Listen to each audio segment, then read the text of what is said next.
Hi, welcome to Platform Mastery.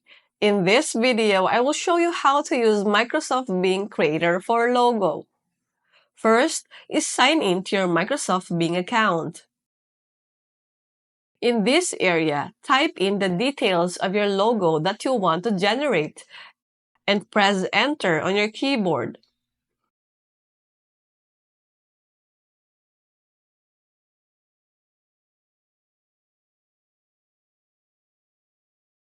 Wait for a few moments and it will generate the image here. After you already achieve your desired logo, you can share, save, download, and customize more your logo. And that is how easy to make logo using Microsoft Bing. And that's it. For more videos like this, hit the subscribe button and click the notification bell so that you get notified for our new uploaded videos. See you next time!